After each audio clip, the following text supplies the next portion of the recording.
Godspeed to the city streets. We began to feel the fire. We rise like tall buildings as the chemicals they take us higher. 한국과 일본, 동남아시아의 나라들 중에서 아기를 갖지 않는 분위기가 있는 가운데 미국도 50세 미만의 사람들은 아기를 갖지 않겠다는 분위기가 증가를 가파르게 하고 있다고 합니다. 그 이유 짚어봅니다. 전기차를 샀던 사람의 30%는 다시 휘발유차로 가고 싶어 한다고 합니다. 한국 선수단의 입장에 내용을 북한이라고 소개를 하고요. 오령기는 거꾸로 파리올림픽의 개회식 대형 사고에 관한 소식입니다. 파리올림픽의 순천 선수들 사이에서 유행하고 있는 영상이 있는데 한국의 스마트폰 내용입니다. 한국에서 아이들이 몽클레어 패딩을 교복처럼 입고 있다라는 의심에 관한 내용 짚어봅니다. 먹고 살기가 힘들어서 노인 범죄가 급증을 하고 있는 일본의 소식입니다. 선수 전 음식은 못 먹겠다. 영국 선수들 사이에 불만이 폭발을 하고 있는데 그 내용 알아봅니다. 사람들이 잘 모르고 있는 음식에 사용하는 기름 사용법 오늘 정보로서 함께 짚어봅니다. 반갑습니다. 7월 27일 토요일입니다. 모처럼의 더위도 함께하고 있지만 여유로운 주말 시간입니다. 여러분들의 주말 시간 좋은 추억과 또 못다한 지난 시간 동안의 아쉬움의 스케줄들 꼭 함께 하시고 좋은 결과가 있으시기 바라겠습니다.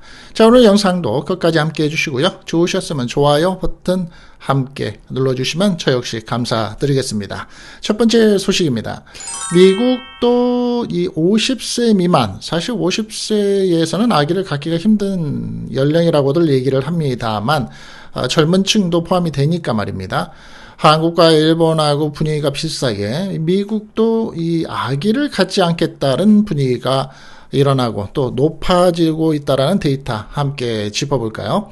25일 미국의 현지 시각으로서 매체 악시오스라고 있죠. 굉장히 이것도 또 신뢰를 하는 매체이기도 합니다만 이것에 따르면 여론조사기관 퓨 리서치는 이날 보고서를 내고 작년 8월 7일서부터 27일까지 자녀가 없는 미국의 50세 미만의 성인 770명을 대상으로 진행한 설문 결과를 공개했습니다. 설문에 참여한 응답자의 절반에 가까운 47%는 언제라도 아이를 가질 것 같지 않다고 답을 했고요.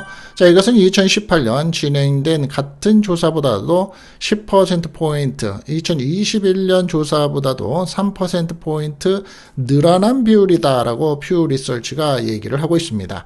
아이를 가질 계획이 없다고 말한 응답자들에게 주된 이유, 중복 응답을 했다고 하는데요. 이 굉장히 중요한 얘기겠죠. 한국이나 일본은 여러 가지 복합적으로 공통된 이유가 있는데 그 땅 넓은 미국은 왜 그럴까요? 이것을 물었을 때는 전체의 57%가 그저 아이를 갖길 원치 않는다라고 답을 했고요. 다른 일들에 집중하고 싶다가 44%, 답변의 절반에 가까이 갔고요. 세계 상황에 대한 우려 38%, 자녀 양육비를 감당 못하는 형편이 36%를 언급한 응답자가 많았다고 합니다. 난임이나 다른 의학적인 이유를 꼽고 있는 응답자도 있는데 13%에 나왔고요. 또한 성별에 따라서 출산에 대한 의견 차이를 보였는데 50세 미만 여성의 응답자의 경우 전체의 64%가 아이를 갖길 원치 않는다고 말을 했습니다. 그럼에도 50세 미만의 남성 응답자는 이보다 다소 낮은 전체의 50%가 같은 응답을 했습니다. 악시오스는 전 세계의 선진국 대부분에서 신생아의 수가 줄고 있지만 미국에서는 자녀를 아예 갖지 않는 이러한 사람들의 추세가 이끌어지고 있다라고 얘기를 하고 있습니다. 앞서서 월스트리트저널은 2012년서부터 2022년 사이, 즉 10년이죠. 미국의 평균 출산율이 6.5% 감소한 데는 무자녀를 택한 성인 남녀의 영향이 원인의 3분의 2가량을 차지한다라고 분석한 바 있습니다. 우리의 생각은 그렇지 않더라도 나 외에 다른 사람들은 또 다른 생각을 가지고 사는 모습을 보여주는 그런 데이터의 내용이 아닌가 싶습니다. 참고가 되시고요.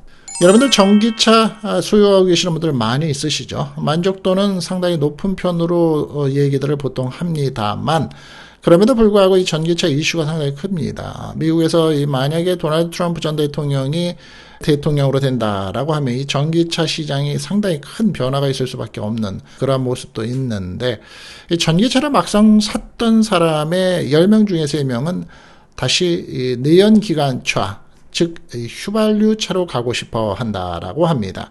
전기차의 운전자들 중에서 상당수가 구매한 것을 재고하고 있는 것으로 조사가 됐다는 겁니다. 25일 경제전문 매체인 CNBC 방송은 컨설팅 기업인 맥킨지가 한국을 포함해서 세계 15개국에서 EV 소유주들을 대상으로 실시한 설문조사에서 29%가 다시 내연기관차를 구매할 가능성이 있거나 매우 높다고 응답을 했다라면서 얘기를 하고 있습니다. 미국의 EV 운전자들 중에서 내연기관차가 왜 언급이 되고 다시 돌아가고 싶다라고 응답이 나오는지에 대해서는 설명을 좀 드리겠습니다. 응답의 46%로 가장 높았다고 하는데 제너럴 모터스, GM이죠. 포드가 발표한 실적에서 EV 판매가 증가는 하고 있지만 미국의 전체 판매는 둔화되고 있는 추세다 얘기를 합니다. GM은 지난 2분기와 4분기 EV 인도가 작년 동기 대비 40% 정도 증가를 했으나 미국 시장에서의 판매한 자사 차량에서 차지하는 비용은 3.2%에 불과하다고 합니다. 포드는 지난 분기에 EV 판매량이 24,000대로 60% 증가를 했으나 짐 팔리 최고 경영자 CEO는 어닝콜에서 현실적이고 날카로운 계획을 밝혔는데요. 테슬라도 지난 분기 EV 매출이 199억 달러, 한화로 따진다면 28조 원으로서 7%가 줄면서 판매 둔화와 중국 시장에서의 치열한 경쟁에 대처하기 위해서 가격 인하와 할인을 실시해야 했죠. 전기차의 충전 불편과 주행 거리, 자 여기서부터가 문제라는 겁니다.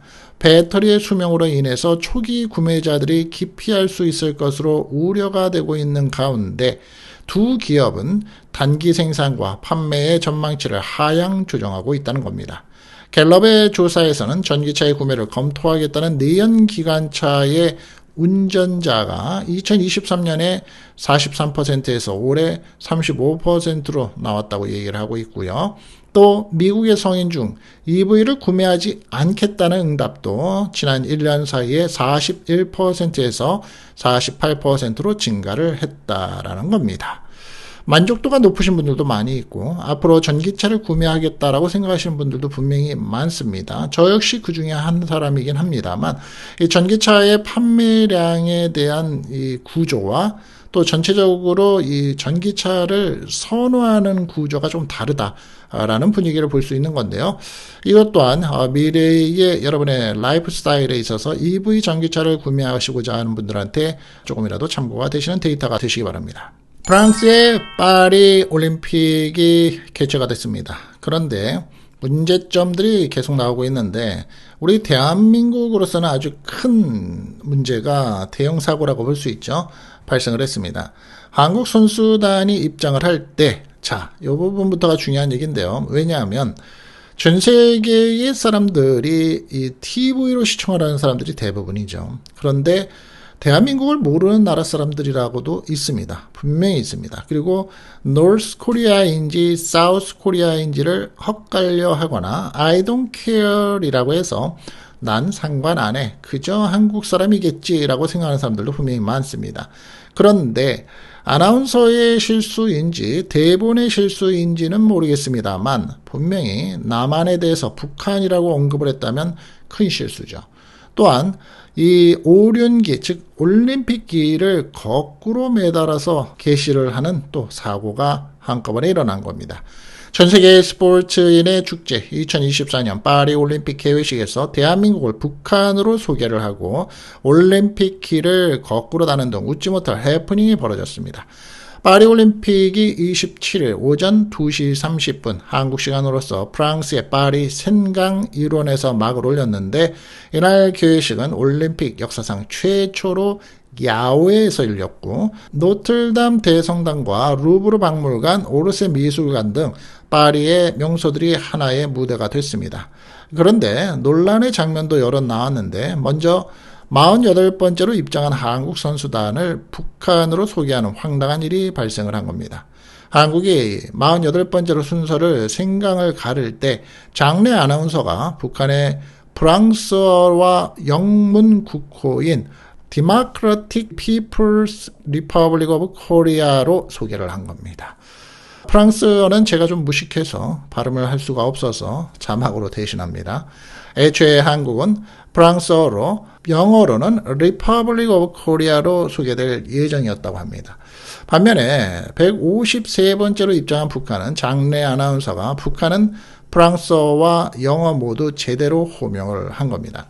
황당한 장면은 여기서 그치지 않았는데, 선수단의 선상 입장에 이어서 개회식 행사가 진행된 트로카데로 광장에서 올림픽기가 거꾸로 개항된 겁니다. 올림픽기는 흰색 바탕에 파랑, 검정, 빨강, 노랑, 초록 고리로 연결이 되어 있죠. 그런데 위로 가야 할 파랑, 검정, 빨강이 아래로 간 겁니다. 또한 광장에 설치된 무대의 4개 전광판 중에 1개 화면이 아예 나오지 않았고요. 제일 이슈가 되는 건 어제도 제가 말씀을 드렸지만, 선수단들이 이동을 하는 버스에 창문은 열 수도 없고 에어컨이 안 나오는 거죠. 또 호텔도 너무너무 덥다. 그래서 우리 대한민국의 수영팀은 선수촌을 나와서 근처에 호텔을 예약해서 그쪽으로 이동하는 사태까지 지금 나오고 있습니다. 그나마 돈이 있으니까 할 수 있는 일인데, 문제점이 처음부터 나오고 있고, 이 센강의 문제점도 나오고 있는 가운데 가장 큰 실수인 입장하는 나라의 호칭을 잘못 얘기한 것, 그것도 우리 대한민국에 대한 부분이 있었다라는 점도 함께 짚어봅니다. 이 파리 올림픽 선수들 사이에서 유행하는 영상이 있습니다. 왜냐? 바로 이 삼성이 제공한 리미티드 에디션의 핸드폰 때문입니다. 2024년 파리 올림픽 춘전의 선수들 사이에서 삼성이 제공한 G 플립 6 올림픽 에디션인 이 제품이 언박싱이 유행을 하고 있는 겁니다. 삼성은 이번에 파리 올림픽 전 세계 출전 선수 17,000명에게 텀블러, 세명 도구 세트 등이 담긴 선물 키트를 제공했는데, 이 가운데 관심이 쏠린 건 G 플립 6였습니다. 해당 에디션은 이번 올림픽을 위해서 특별 제작된 것으로서 겉면이 검은색과 노란색으로 이루어졌고 올림픽 마크가 새겨져 있습니다. 또 빨간색, 파란색, 노란색 등이 섞인 케이스도 함께 제공이 됐는데, 특히 휴대전화 전원을 켜면 애정하는 올림픽 선수들과 패럴림픽 선수들을 환영합니다. 당신의 새로운 삼성 갤럭시 Z 플립 6를 즐기세요 라는 문구가 나오기도 합니다. 선수들은 야 이거 너무 멋있다, very awesome 뭐 이렇게 얘기를 하는 거죠. 튼튼해서 보인다, 선물이 Z 플립이라니 감동이다, 특별한 대우를 받는 것 같아서 기분이 좋다. 자, 이 부분이 저는 개인적으로 아마 느끼는 부분이 가장 크지 않을까. 특별한 대우를 받는 것 같아 기분이 좋다. 핸드폰 가격이 보통 $1,000가 넘는데 말입니다. 입이 다물어지지 않는다라며 놀라움을 표했습니다. 해당 영상을 접한 누리꾼들은 아이고 나도 가고 싶다, 일반인한테도 팔면 안 되나, 올림픽 스페셜 에디션 멋지네 등의 반응을 보였는데요. 상당히 파격적인 서포트이죠. 그런데 이만큼의 광고 효과는 크게 더 일어나기를 기대하고 알고 있으니까 마케팅을 이렇게 진행을 하는 거겠죠. 이 기회를 통해서 많이 알려지고 제품에 대한 좋은 점으로서 홍보가 되기를 기대해 봅니다. 사실 한국에서는 이제 아기를 잘 낳지 않는 부분, 또 아기를 낳아도 한 명을 갖는 자녀의 가정이 많죠. 그럼으로써 내 아이는 소중하기 때문에 내가 꿈을 이루지 못한 생애의 모습, 그리고 욕심, 이것을 자녀들에게 채우겠다라는 부모가 많습니다. 한국에서 아이들이 몽클레어 패딩, 지금은 여름입니다만 작년 겨울, 재작년 겨울에 유명했죠. 그 전에 이제 캐나다 구스도 한때 유행을 했었죠. 그래서 등골 브레이크라는 말이 나오기도 했습니다. 아이들의 이 욕심을 채우자니 등골이 휜다라는 또 신조어였죠. 몽클레어 패딩을 교복처럼 입는다라고 얘기를 하는데 이것은 우리가 얘기하는 게 아니고요. 외신입니다. 어린 자녀에게 고가의 사치품을 사주는 한국 부모들의 사례와 한국의 아동 명품 시장이 성장하는 현상에 외신이 주목을 했습니다. 25일 영국의 열간 파이낸셜 타임즈는 교복이 되어버린 몽클레어 패딩이라는 제목의 기사로 한국의 아동 명품 시장을 집중 조명했는데요.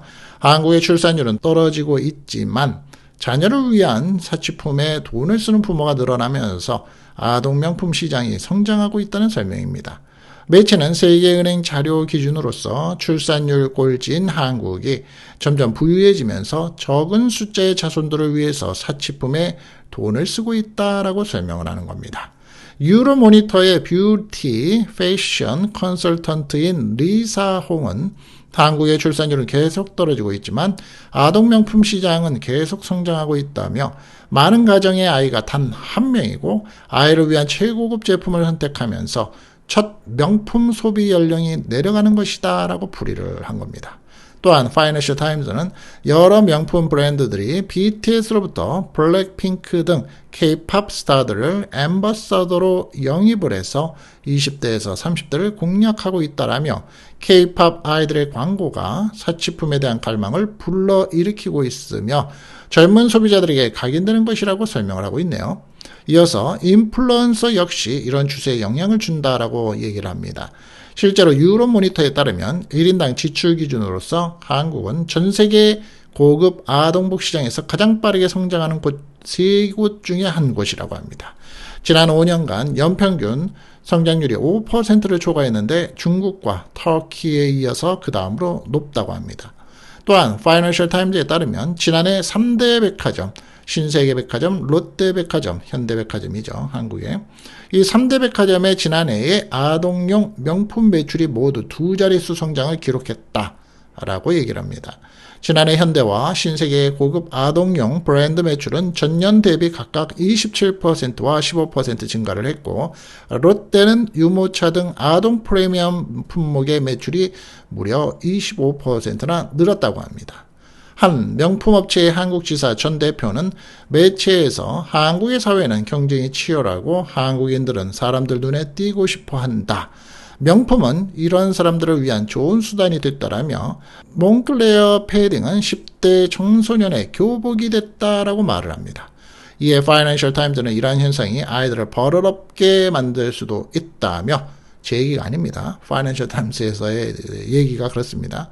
어린이들이 사치품에 익숙해지는 건 긍정적인 현상으로만 볼 수 없다라고 지적합니다. 저도 이 내용에 어그리합니다. 어린 아이들의 사치품에 익숙해지는 건 긍정적인 현상으로 볼 수 없다. 물론 꿀리고 자존감이 떨어질까 싶어서 나도 사줄 수밖에 없다라는 부모도 있겠죠. 마음은 이해를 합니다만 말입니다. 먹고 살기가 힘들어서 우울증 때문에 노인의 범죄가 급증을 하고 있는 일본의 얘기를 한번 짚어볼까요?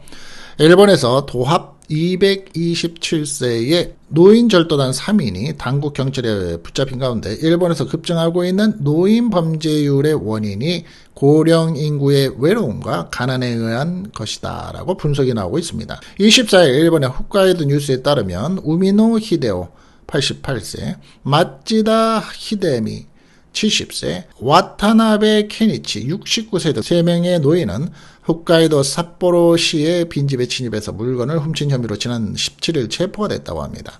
이 사람들은 지난 5월 삿포로의 빈집에 침입을 해서 물건을 훔친 혐의 등을 받고 있는데 당시에 이 사람들이 훔친 금품은 총 200엔, 약 1,800원 현금과 만엔, 약 9만원 상당의 위스키 3병이었다고 합니다. 지난 6월에는 같은 지역의 또 다른 빈집에서 100만엔, 900만원 상당의 보석과 손목시계 등 24점을 절도했고요. 경찰에 따르면 가장 나이가 많은 우미노가 절도, 둘째 마츠다가 운전, 막내 와타나베가 작물 처리를 담당했다고 합니다. 이들의 범행은 이 집의 관리인이 경찰에 신고를 하면서 드러났는데 경찰은 인근의 폐쇄외로 CCTV를 분석하고 도난당한 작물의 거래 정황 등을 확인해서 추적에 나섰다고 합니다.